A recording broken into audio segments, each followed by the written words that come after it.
get the camera right. What's going on, guys? It's Noah Hess here for the first in real life video in about a couple months. Don't know who's walking behind me, but I will be ranking the top 12 quarterbacks in the playoffs right now. As you know, the Eagles making the playoffs. Really proud about that. Oh my god, I was just jumping on the trampoline. I'm really tired.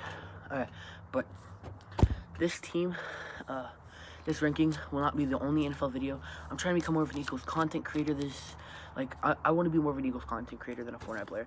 So you'll be seeing a keys to victory for the Eagles against Seattle, and you'll be seeing why Carson Wentz is a top 5 quarterback later this week. So hit the notification bell, subscribe, like the video, share it to friends if you liked it, and I'll see you guys in the next one.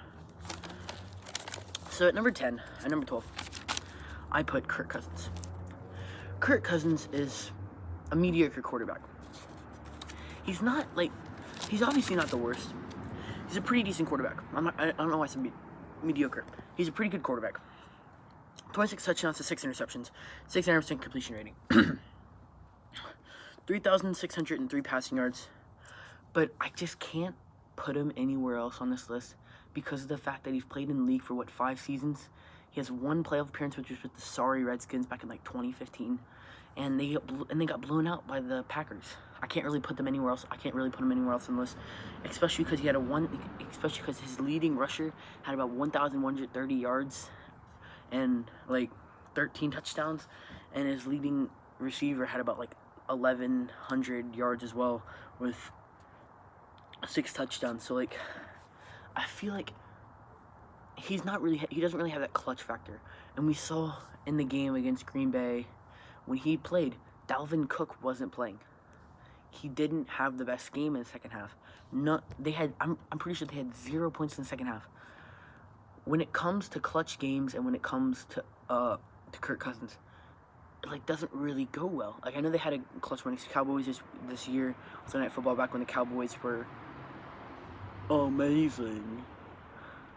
But that's really the last primetime victory he's had, and it probably won't see one for a little while. He has a lot of pieces around him. He has Dalvin Cook, Adam Thielen, Kyle Rudolph, Stephon Diggs, and much more. He has a great defense, but he's not really that good of a quarterback, and this team is just giving him good numbers because they are great players. He led his team to a attendance record, but not good enough to be up there. Now at 11, I put Josh Allen. He's really a wild card in this. This is his second year with a 59% completion rating. He led his team to a 10-6 record. He had 3,089 passing yards with 20 touchdowns but 9 interceptions. His vision and IQ, his smarts on when to throw and not to throw the ball, can get better and will get better as he progresses through his years. But I put him at 11 above Kirk Cousins because this is his second season. He led his team to a 10-6 record with a lot of touchdowns and a harder division. No, never mind. But in a division with the Patriots, where they took the Patriots pretty good. They had somewhat of a tough schedule. They played a lot of teams. Josh Allen it's a wild card. I don't really know what to put him. It's his second year.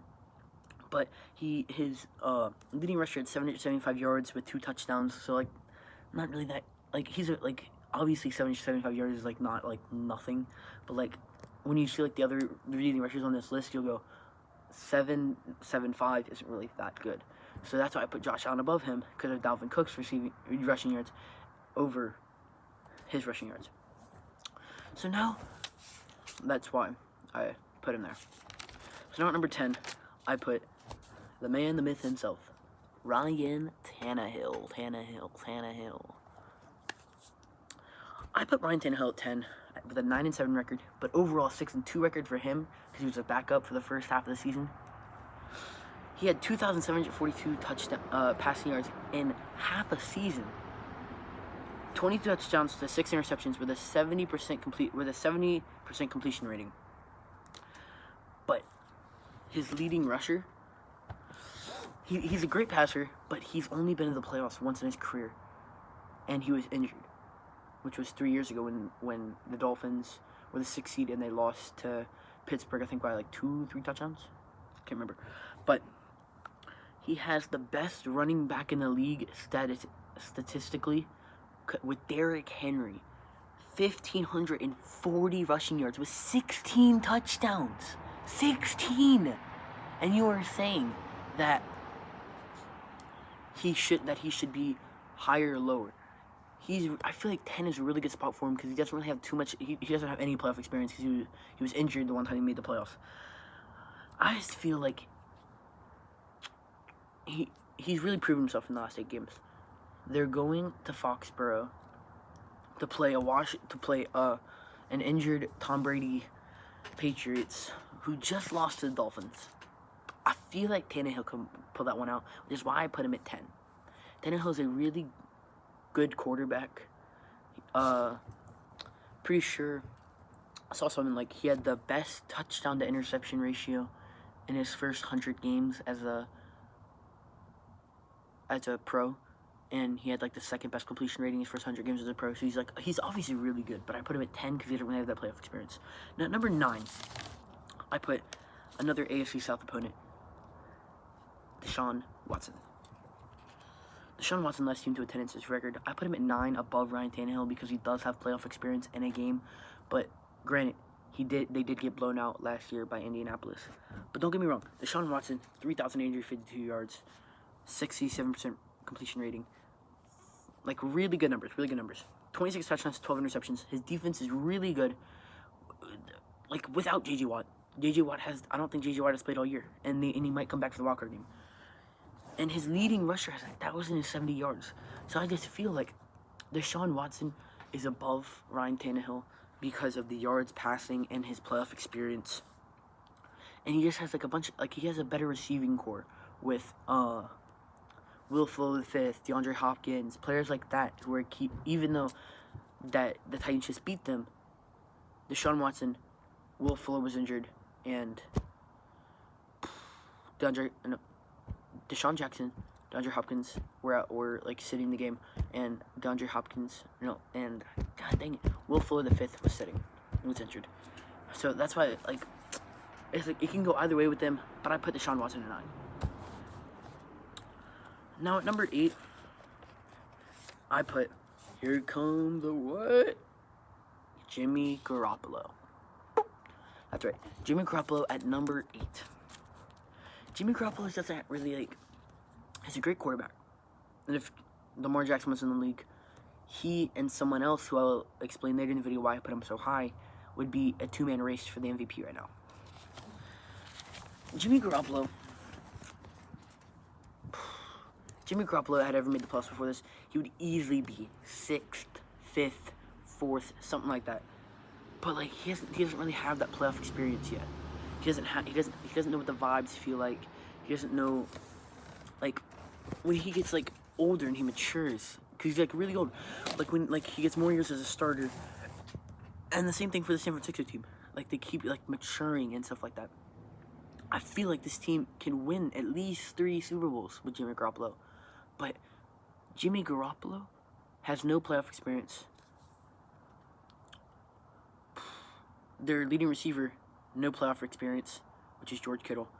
I feel like those 2 players will they don't understand the playoff vibes. They just beat Seattle, but this is about quarterbacks. I don't know why I'm talking about George Kittle. But that's why I have Jimmy G at 8. He's just not really. He doesn't really have the playoff experience yet. That's why I put a lot of people where they are on this list. And it's don't get me wrong, 3,978 passing yards is really good, but he had 13 interceptions to 27 touchdowns. And I was talking about Josh Allen earlier Josh Allen had 9 touchdowns, so he's going to progress in his career, mature, get that vision up. But Jimmy G is playing on a stellar team. I don't know how you can have 13 touchdowns. That's why he's so low on this list. I just really don't know how you can have 13 interceptions with this team. That's why he's at 8 and not top 7. Now, number 7, here, probably a lot of you are wondering why he's so high on the list. Tom Brady. Now, Tom Brady had a really mediocre season this year. Not stat-wise, but team-wise. This is not the Tom Brady that we're accustomed to. Tom Brady this year led his team to a 12-4 record with 24 touchdowns but 8 interceptions. That is a 44-year-old veteran who is throwing 8 interceptions. He is one of the greatest quarterbacks of all time, but he's throwing 8 interceptions with 4,000 yards. That's really good, but like still, 8 interceptions with a team like this, with a leading receiver of 1,100 yards and 912 rushing yards.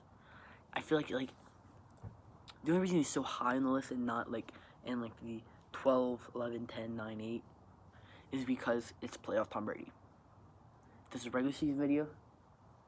Tom Brady would not be top 10. I'm telling you right now, he would not be top 10 after the season. But it's playoff Tom Brady. He's gonna figure a way to pull it out. We all know he will. Hope he doesn't. But that's why he's at 7, because it's Tom Brady. Now number 6.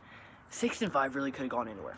Now 6, you have a really good quarterback who was MVP last season, and he has a lot of great weapons.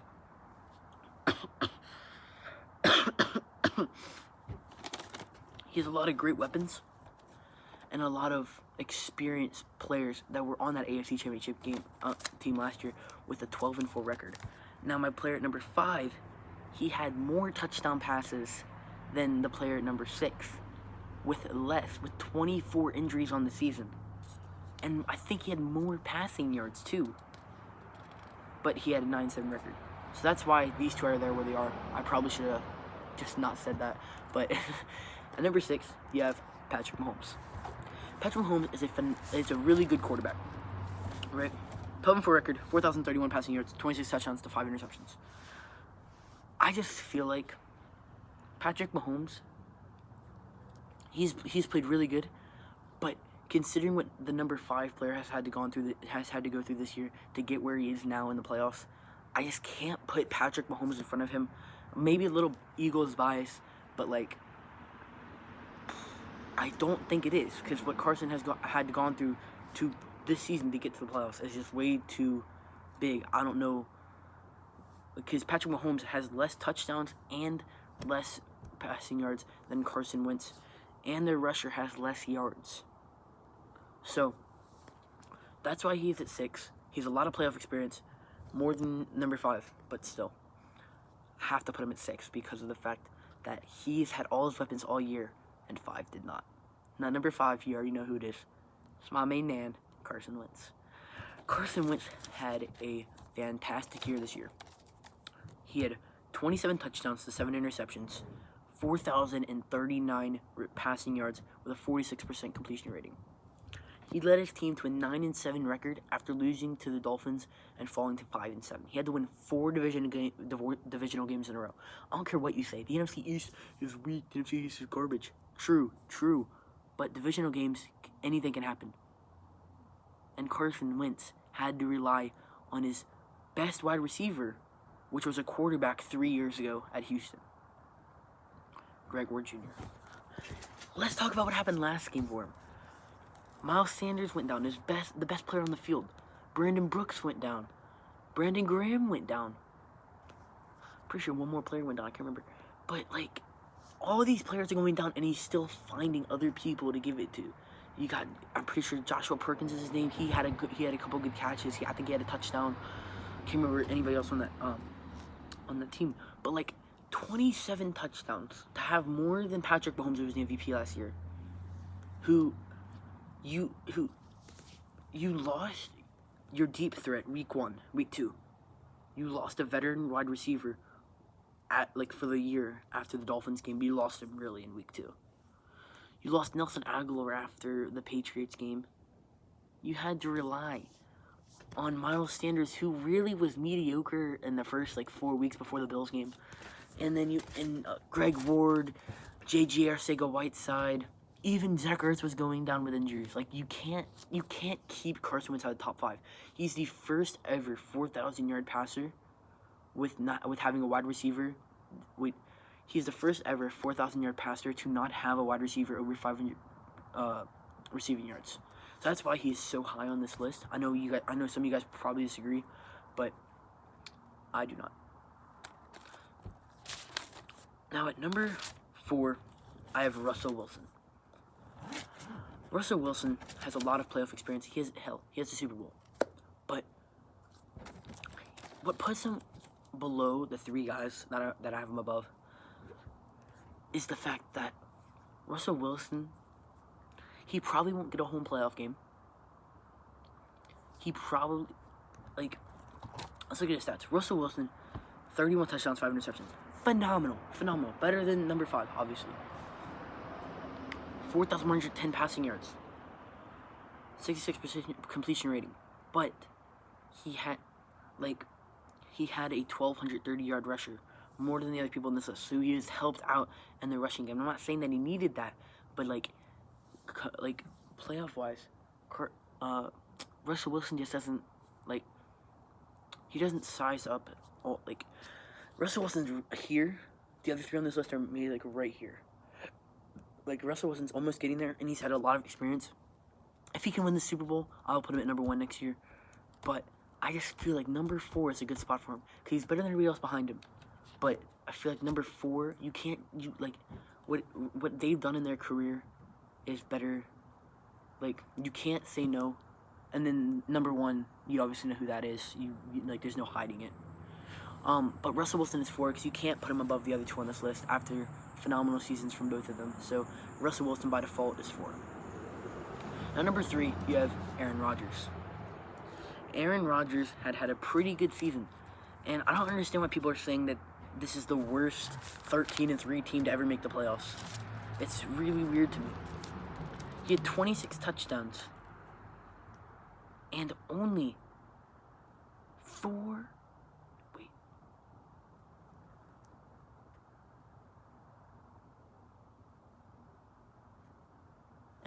interceptions. Cannot read my sloppy handwriting. And only 4 interceptions. What he's done this year to if you take Aaron Rodgers away from this team, that's probably a 7-9, 8-8 team at best. What Aaron Rodgers does to his team, he catapults them up 5, 4, 6 games. He has a 23 touchdown to interception difference. You cannot put Russell Wilson above him with what Aaron Rodgers has had to go through. Because if you take Russell Wilson off the Seahawks and put him with a mediocre quarterback, and you put a mediocre quarterback there, I still feel like the Seahawks will have a worse record. But Aaron Rodgers does more. Because 26 touchdowns and 4 interceptions. You can't deny that he is 3. Now number 2, we all know who this is. Drew Brees. This was the 2nd best completion percentage in all of NFL history. And if 2018 didn't happen, it would be number 1. But Drew Brees had a 74.4 last year completion percentage. He has 74.3 this year. He is just phenomenal. He has the best wide receiver in the league, without a doubt. 1,700 yards. Let me see this. 1,700 yards, 9 touchdowns. His crew is phenomenal. He has a great running back, but let's be honest, no one's better than Lamar Jackson. Drew Brees, phenomenal. Already a Super Bowl, went to a couple of NFC Championship games, has been close to Super Bowl a couple times, but I feel like 2 is really good for him. I just can't put him at 1. I can't, because of Lamar Jackson, who is number 1. So that is why he's 2. Now, 1, I have Lamar Jackson, who is the best quarterback in the league. Because, let's read his stats. 14-2, 3,127 yards passing, 36 touchdowns to only 6 interceptions. That is a difference of 30. 66% completion rating. But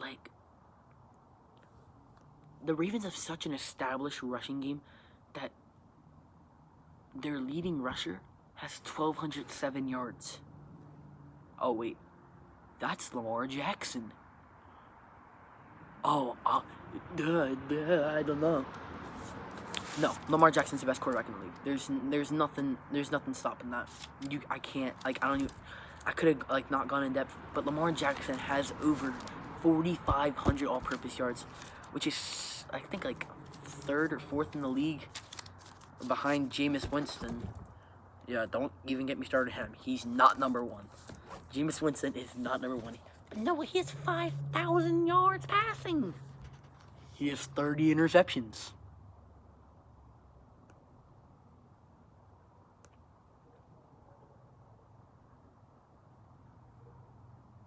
Okay, now that we got that out of the way, Lamar Jackson is obviously number 1. Can't really say anything about that. But I hope you guys enjoy. It was a pretty long video. This is like nighttime. This is, I think, like the 29th, 28th.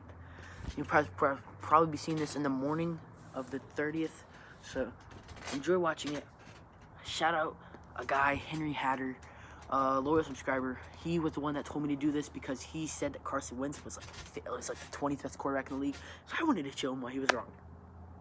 And he's also inspired the why Carson Wentz is top 5 quarterback in the NFL.